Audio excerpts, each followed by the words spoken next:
Friends, latest tech news, online tips and tricks, blogging और online earning से जुड़े हुए जानकारी भरे पोस्ट हिंदी में पढ़ने के लिए आप हमारे न्यू ब्लॉग techzone.com पर विजिट करें। हमारे ब्लॉग का लिंक वीडियो के नीचे डिस्क्रिप्शन बॉक्स में दिया हुआ है। दोस्तों, आपको इस ब्लॉग पर सारी जानकारी हिंदी में मिलेगी। दोस्तों, आज से 152 साल पहले हमारे देश में एक ऐसे सन्यासी ने जन्म लिया था जिन्होंने समूची दुनिया को भारत के प्राचीन ज्ञान की रोशनी से जगमग कर दिया। 12 जनवरी 1863 ईस्वी को स्वामी विवेकानंद जी का जन्म कोलकाता में हुआ था। 150 साल में वक्त बदल गया, विरासत और सियासत बदल गई। एक गुलाम मुल्क दुनिया का सबसे बड़ा लोकतंत्र बन गया। हेलो दोस्तों, स्वागत करते हैं आप सभी का अपने चैनल ज्ञान मंथन पर। और दोस्तों, आज के अपने इस वीडियो में हम आपको स्वामी विवेकानंद जी के जीवन से जुड़े कुछ ऐसे रोचक किस्से और फैक्ट्स बतलाएंगे जिसके बारे में बहुत ही कम लोग जानते होंगे। तो चलिए फिर शुरू करते हैं इस वीडियो को। दोस्तों, सबसे पहले आप यह जान लीजिए कि स्वामी विवेकानंद जी का जन्म 12 जनवरी 1863 ईस्वी को कलकत्ता के एक रूढ़िवादी हिंदू परिवार में हुआ था। वास्तव में उनकी मां ने उनका नाम वीरेश्वर रखा था तथा उन्हें अक्सर बिल्ली कहकर बुलाया जाता था। बाद में उनका नाम नरेंद्र नाथ दत्त रखा गया। दोस्तों, भारत में स्वामी विवेकानंद जी का जन्म दिवस 12 जनवरी को राष्ट्रीय युवा दिवस के रूप में मनाया जाता है। उनके पिता की मृत्यु के बाद स्वामी जी के परिवार ने बहुत गरीबी में जीवन बिताया। एक दिन के भोजन के लिए उनकी मां और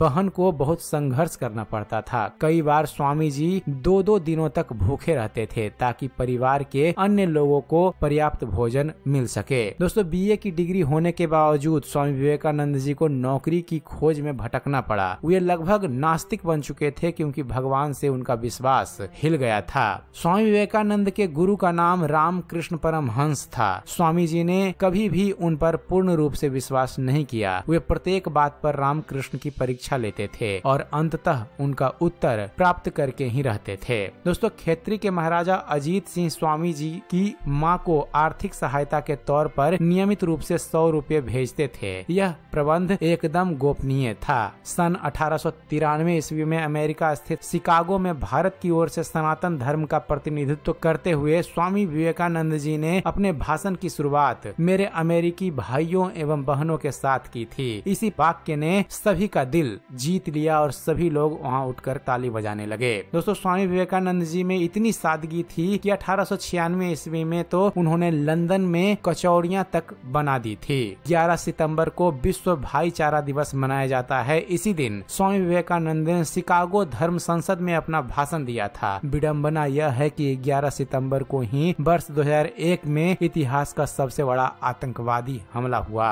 स्वामी विवेकानंद ने भविष्यवाणी की थी कि वे 40 वर्ष की आयु प्राप्त नहीं कर सकेंगे। उनकी यह बात तब सच साबित हुई जब 4 जुलाई 1902 को उनकी मृत्यु 39 वर्ष की उम्र में ही हो गई। उन्होंने समाधि की अवस्था में अपने प्राण त्यागे। उनके निधन की वजह तीसरी बार दिल का दौरा पड़ना था। दोस्तों, स्वामी विवेकानंद को 11 बीमारियां थी। एक बीमारी उनका निद्रा रोग से ग्रसित होना था। उन्होंने 29 मई 1897 ईस्वी को शशि भूषण घोष के नाम लिखे पत्र में कहा था कि मैं अपनी जिंदगी में कभी भी बिस्तर पर लेटते ही नहीं सो सका। और चलिए दोस्तों, अब आपको बतलाते हैं स्वामी विवेकानंद जी के जीवन से जुड़े कुछ किस्सों के बारे में जिन्हें जानने के बाद पूरा संसार उनके आगे नतमस्तक हो गया था। पहले बात करते हैं पहले किस्से की। दोस्तों, हुआ कुछ यूं कि एक बार स्वामी विवेकानंद विदेश गए जहां उनके स्वागत के लिए कई लोग वहां आए हुए थे। उन लोगों ने स्वामी विवेकानंद जी की तरफ हाथ मिलाने के लिए हाथ बढ़ाया और इंग्लिश में हेलो कहा। इसके जवाब में स्वामी विवेकानंद जी ने दोनों हाथ जोड़कर नमस्ते कहा। उन लोगों को लगा कि शायद स्वामी जी को अंग्रेजी नहीं आती है, तो उन लोगों में से एक ने हिंदी में पूछा,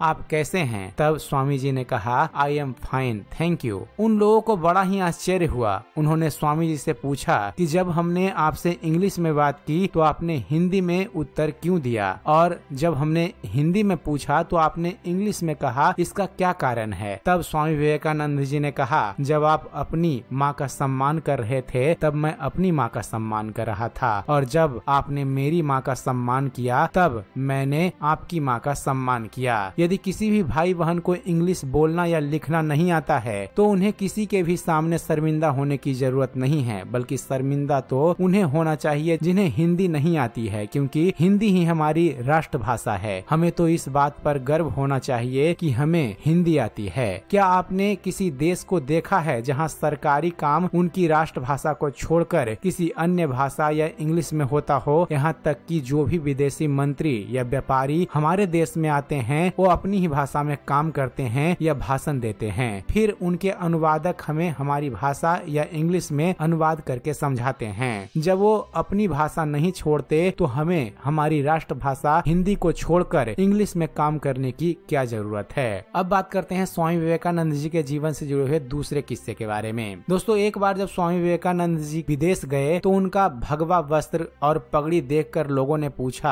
आपका बाकी सामान कहाँ है? तब स्वामी विवेकानंद जी बोले, बस यही सामान है। तो कुछ लोगों ने व्यंग्य किया कि अरे यह कैसी संस्कृति है आपकी, तन पर केवल एक भगवा चादर लपेट रखी है, कोट पतलून जैसा कुछ भी पहनावा नहीं है। इस पर स्वामी विवेकानंद जी मुस्कुराए और बोले, हमारी संस्कृति आपकी संस्कृति से भिन्न है। आपकी संस्कृति का निर्माण आपके दर्जी करते हैं, जबकि हमारी संस्कृति का निर्माण हमारा चरित्र करता है। संस्कृति वस्त्रों में नहीं, चरित्र के विकास में है। यह जवाब सुनकर सारे अंग्रेज सन्न रह गए और स्वामी विवेकानंद जी के आगे नतमस्तक हो गए। अब बात करते हैं स्वामी विवेकानंद जी के जीवन से जुड़े हुए तीसरे किस्से की। दोस्तों, एक बार एक विदेशी महिला स्वामी विवेकानंद के समीप आकर बोली, मैं आपसे शादी करना चाहती हूँ। विवेकानंद जी बोले, क्यों? मुझसे ही क्यों? क्या आप जानती नहीं हैं कि मैं एक सन्यासी हूँ? औरत बोली, मैं आपके जैसा ही गौरवशाली, सुशील और तेजोमयी पुत्र चाहती हूँ, और ये तब संभव होगा जब आप मुझसे शादी करेंगे। तब विवेकानंद जी बोले, हमारी शादी तो संभव नहीं है, परंतु हाँ एक उपाय है। औरत, क्या? विवेकानंद जी बोले, आज से मैं ही आपका पुत्र बन जाता हूँ, आज से आप मेरी माँ बन जाओ, आपको मेरे रूप में मेरे जैसा बेटा मिल जाएगा। औरत विवेकानंद के चरणों में गिर गई और बोली, आप साक्षात ईश्वर के रूप हैं। इसे कहते हैं पुरुष और ये होता है पुरुषार्थ। एक सच्चा पुरुष, सच्चा मर्द वही होता है जो हर नारी के प्रति अपने अंदर मातृत्व की भावना उत्पन्न कर सके। और अंत में बात करते हैं स्वामी विवेकानंद जी के जीवन से जुड़ी हुई चौथी कहानी के बारे में। दोस्तों, एक बार स्वामी विवेकानंद जी अमेरिका में एक सम्मेलन में भाग ले रहे थे। सम्मेलन के बाद कुछ पत्रकारों ने उनसे भारत की नदियों के बारे में एक प्रश्न पूछा। पत्रकार ने पूछा, स्वामी जी आपके देश में किस नदी का जल सबसे अच्छा है? स्वामी विवेकानंद जी ने उत्तर दिया, यमुना का जल सभी नदियों के जल से अच्छा है। पत्रकार ने फिर पूछा, स्वामी जी आपके देशवासी तो बोलते हैं गंगा का जल सबसे अच्छा है। स्वामी जी का उत्तर था, कौन कहता है गंगा नदी है? गंगा हमारी माँ है और उस पर नीर जल नहीं है, अमृत है। यह सुनकर वहाँ बैठे सभी लोग स्तब्ध रह गए और सभी स्वामी जी के सामने निरुत्तर हो गए। ऐसे थे स्वामी विवेकानंद जी महाराज। उम्मीद करते हैं फ्रेंड्स आप सभी को हमारा ये वीडियो पसंद आया होगा। वीडियो पसंद आया हो तो वीडियो को लाइक और शेयर करना ना भूलिएगा। और दोस्तों, अगर आप चाहते हैं कि स्वामी विवेकानंद जी के जीवन पर और भी वीडियो हम लेकर आएं तो हमें कमेंट्स जरूर कीजिएगा। और दोस्तों, ऐसे ही ज्ञानवर्धक वीडियो देखते रहने के लिए हमारे चैनल ज्ञान मंथन को सब्सक्राइब जरूर कीजिएगा। हमारे चैनल को सब्सक्राइब कीजिए और देखते रहिए, जानते रहिए। धन्यवाद। जय हिंद।